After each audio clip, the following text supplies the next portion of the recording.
Oke, sekarang kita akan bahas tentang trunk-based development atau Git flow. Jadi di sini ada pertanyaan, eee, izin bertanya mending pakai TBD atau trunk-based development atau Git flow. Nah, kalau misalnya kita menggunakan trunk-based development, apakah fitur-fitur yang belum ready ya, dirilis, yang belum ready dirilis maksudnya, itu di-merge juga ke branch master, atau bisa juga menggunakan, toggle feature flag ya, atau bagaimana?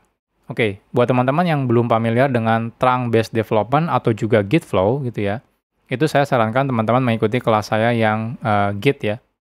Di materi Git ini di kelasnya ada bagian Git branching. Nah, di sini saya sudah bahas tentang trunk-based development dan juga Git flow. Jadi teman-teman bisa lihat di sana. Oke, tapi sekarang saya bahas juga secara sekilas ya. Jadi di sini ada websitenya trunk-based development, atau teman-teman juga bisa cari yang namanya Git flow. Nah, sederhananya kalau misalnya trunk-based development itu sebenarnya dia cuma punya satu branch utama.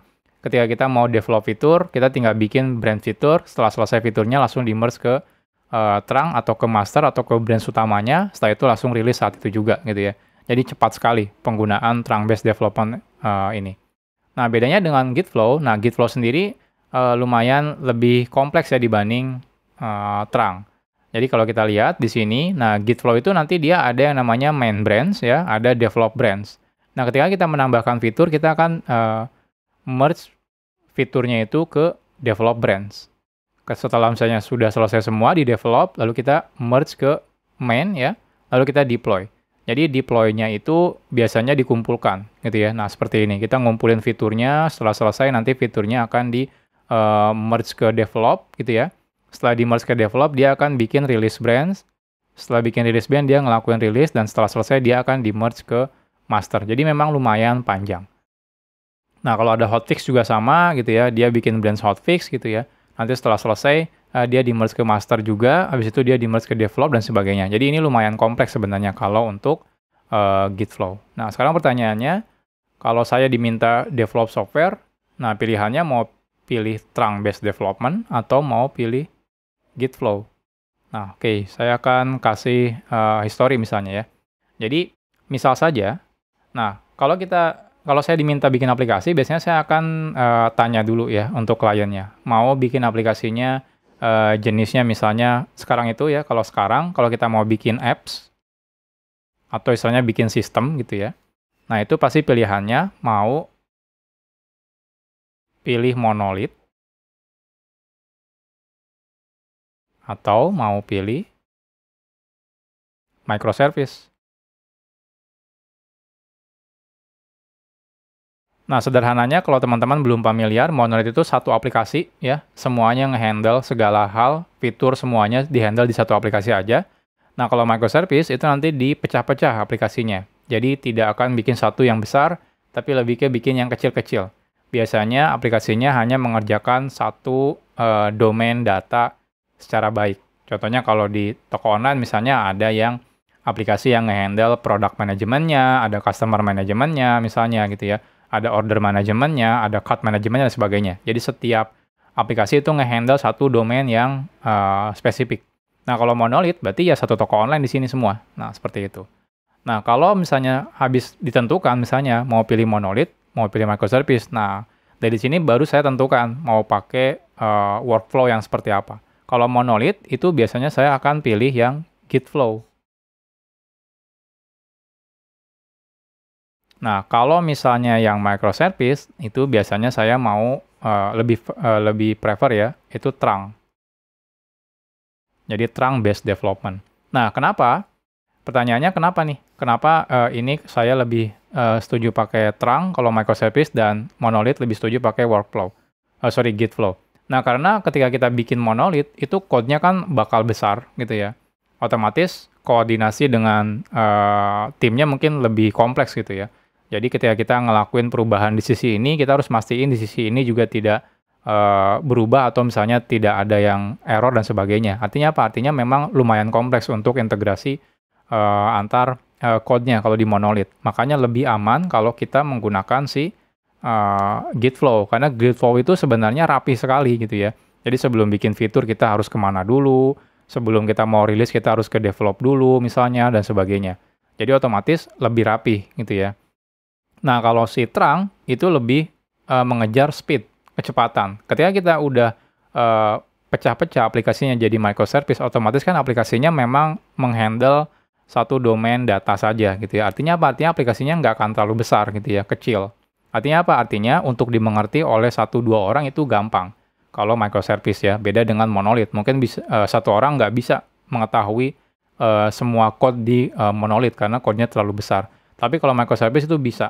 1 atau 2 orang udah cukup untuk bisa mengerti tentang si microservice-nya. Nah, oleh karena itu, speed up juga lebih cocok. Kenapa? Karena kita udah tahu code base-nya nggak terlalu besar gitu ya. Ketika ada perubahan pun kita tahu impact-nya kemana aja. Nah, jadi dengan seperti itu, Trunk itu sangat cocok. Kenapa? Karena kita bisa speed deliver fitur dengan cepat gitu ya. Secepatnya. Jadi ketika ada fitur baru, ya udah kita bikin fiturnya, setelah selesai tinggal di merge. Habis itu langsung rilis ke development kah, ke production kah, dan sebagainya. Ya biasanya sih nggak langsung ke production ya. Misalnya, jadi bukan berarti, apakah setiap rilis di sini gitu ya, kalau menggunakan Trunk habis di merge ke Trunk gini langsung rilis ke production, ya nggak juga gitu ya. Karena kan biasanya kita punya banyak environment. Jadi contohnya misalnya, kalau kita menggunakan Trunk ya, kalau menggunakan Trunk misalnya, dia kan ada satu branch utama, branch-nya misalnya main. Lalu kita bikin fitur nih, fitur A. Nah, setelah bikin fitur A, kita akan bikin branch baru. Namanya misalnya fitur. Misalnya fitur A. Nah, setelah selesai bikin kodenya, ini langsung akan bikin pull request ke main gitu ya. Nanti dia akan langsung dicek, dites lah istilahnya, semua automation testnya gitu, QA testnya dan sebagainya, semuanya udah otomatis ya. Jadi harapannya untuk si Trunk based development ini, karena dia basisnya microservice, harusnya semuanya bisa di-automate ya. Si ICD-nya dan sebagainya sudah di-automate. Nah, ketika di-merge ke sini, biasanya ya, beberapa perusahaan biasanya akan otomatis bikin release tag. Jadi biasanya bikin tag. Setiap ada merge ke main branch atau ya branch utamanya, dia biasanya akan bikin tag. Nah, tag ini nanti biasanya dia akan default-nya deploy ke environment yang ditentukan. Biasanya contohnya kalau di perusahaan-perusahaan besar, itu biasanya sudah banyak environment-nya. Yang pertama misalnya development, gitu ya. Yang kedua biasanya QA. Nah, yang ketiga biasanya prod. Nah, walaupun ketika di-merge ke main, habis itu dia bikin tag otomatis, itu nggak serta-merta langsung rilis semuanya ke dev, ke QA, ke prod ya. Biasanya sih kadang-kadang yang otomatis itu ke dev aja. Jadi otomatis dia deploy ke dev misalnya. Otomatis deploy ke dev. Habis itu nanti biasanya di bagian automation-nya, entah teman-teman misalnya pakai Jenkins, atau Spinnaker, dan yang lain-lain, itu biasanya ada butuh approval untuk deploy ke QA-nya. Jadi tinggal ada tombol aja, yes gitu ya, atau tolak gitu ya. Kalau saya klik yes, itu otomatis dia akan deploy juga ke QA, termasuk yang prod. Prod juga biasanya ada tombolnya, mau langsung deploy atau enggak gitu ya. Nah, biasanya sih kalau prod bedanya, kalau prod cuma user tertentu ya. User tertentu aja yang bisa ngeklik yes-nya. Jadi kalau misalnya ini mungkin manajernya dan sebagainya. Ketika saya klik yes, ya berarti ini langsung deploy ke production. Jadi biasanya ketika kita masuk ke sini gitu ya, dia kan bikin tag baru misalnya 1.1.1. Dia langsung deploy ke dev. Setelah selesai, kita akan approve untuk deploy ke QA. Nanti mungkin kalau misalnya masih ada manual test dan sebagainya, nanti tim QA-nya coba ngetes di QA environment. Kalau udah oke semuanya, ya udah, tinggal ini di approve, diklik aja. Nanti otomatis dia deploy ke production. Nah, kalau di sini ternyata ada masalah gitu ya, berarti simple kan? Ini berarti ditolak. Jadi kita akan klik tombol cancel-nya, berarti saat ini juga harus bikin branch baru untuk nge-fix. Jadi misalnya ini fix, misalnya bug fix gitu ya. Bug fix fitur A. Nanti ketika udah selesai, ya baru dia di-merge lagi ke sini. Dia bikin tag berarti 1.1.2 misalnya, nanti dia sama. Otomatis deploy juga ke dev. Nanti juga sama untuk ke QA-nya dia ada approval dulu. Kalau misalnya sudah oke di QA, kita approve. Nah, nanti otomatis dia biasanya mungkin manajernya akan nge-approve ke production. Jadi seperti ini. Jadi memang yang dikejar itu speed-nya, kecepatannya. Jadi ini biasanya kalau saya sendiri lebih condong kalau teman-teman pakai microservice. Biasanya saya condong ke Trunk. Tapi bukan berarti harus pakai ini ya. Kalau teman-teman masih suka menggunakan Gitflow itu nggak masalah. Tapi kalau saya sendiri Kalau udah microservice saya pengennya cepet gitu ya, karena memang aplikasinya udah kecil, jadi lebih familiar ke Trunk.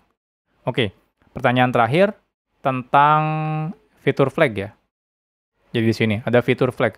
Buat teman-teman yang tidak familiar dengan fitur flag itu sederhananya ketika kita rilis ke production, fiturnya bisa dinyala matiin gitu ya.